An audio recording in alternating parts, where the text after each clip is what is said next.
Bizarre Brain Comics. Hello, my comic book friends, and welcome to Bizarre Brain Comics. I'm Gary, your host.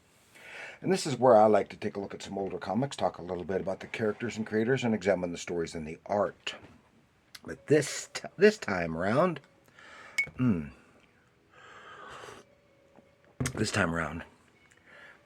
going to take a look at some more stuff from Miller Publishing Company. In this case, it is Trial Run. I'll just take a look at issues 11 and 13 because those are the only two issues I've got.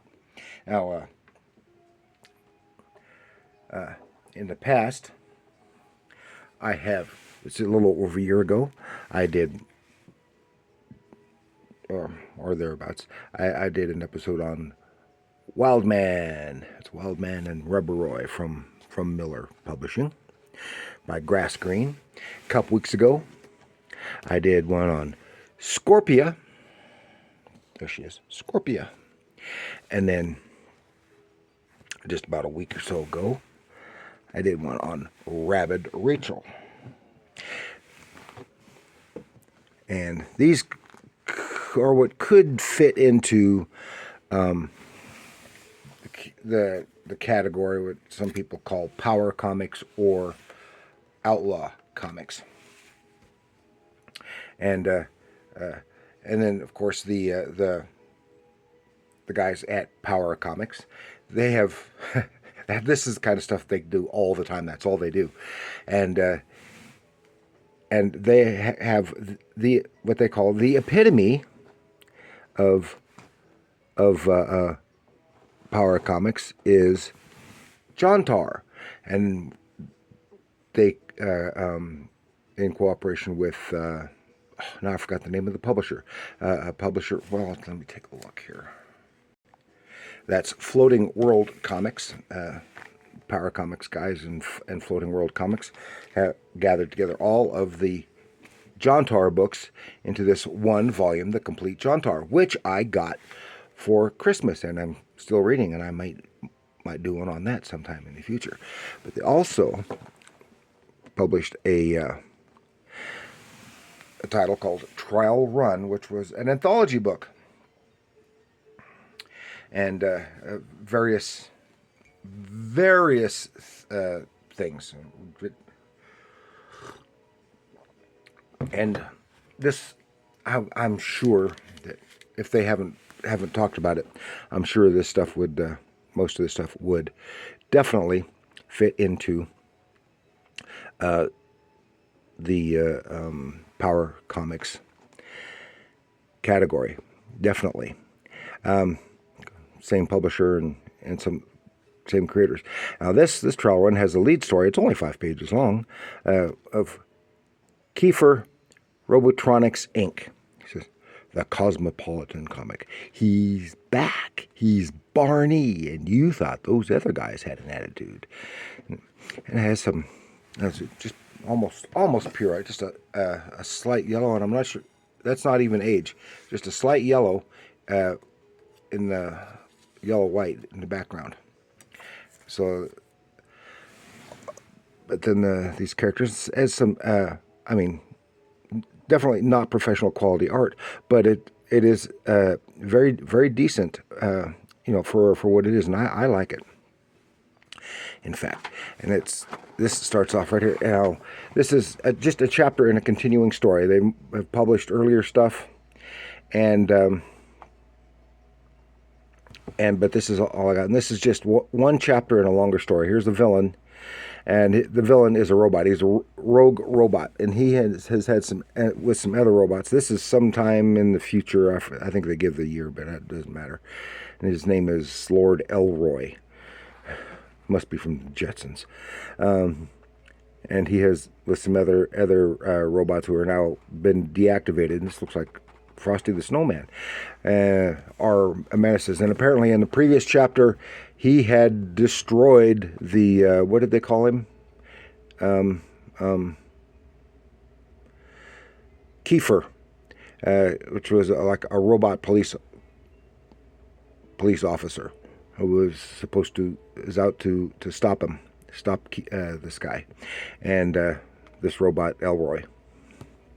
And you can see the artwork is decent, not by professional standards, but by amateur standards. It is kind of decent, has some pretty decent perspective on the, look at all the panels and stuff on that wall there.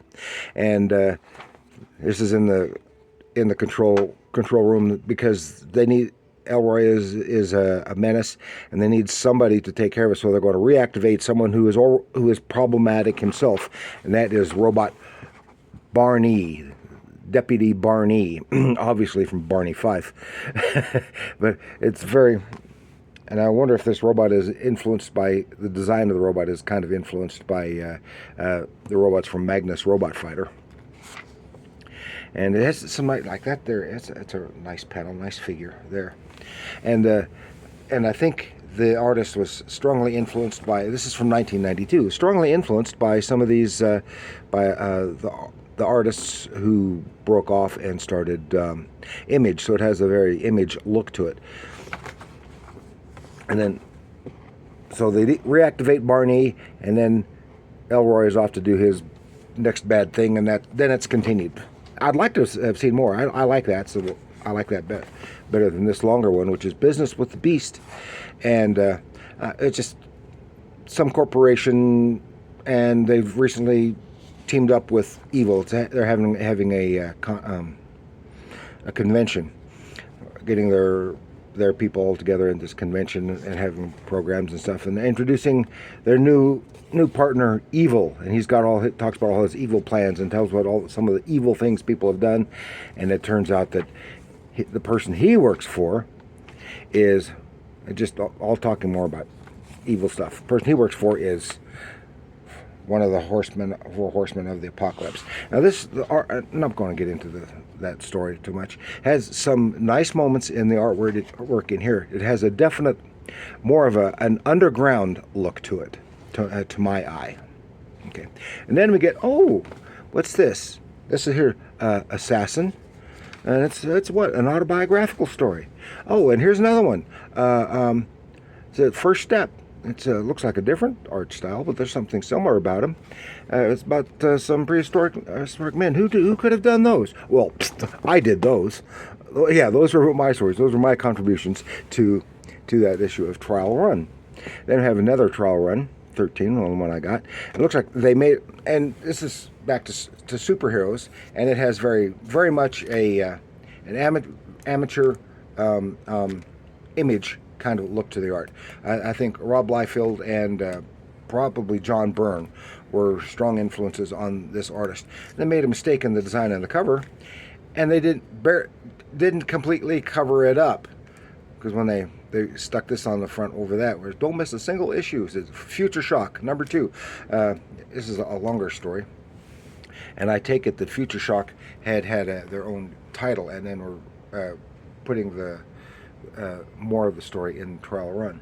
I don't know that for sure, because this is also a continuing storyline, and I was reading it, and he had some decent, amateurish, but decent visuals, art style. But reading it, and it devolves into coherency. I have no. After a few pages, it gets into it.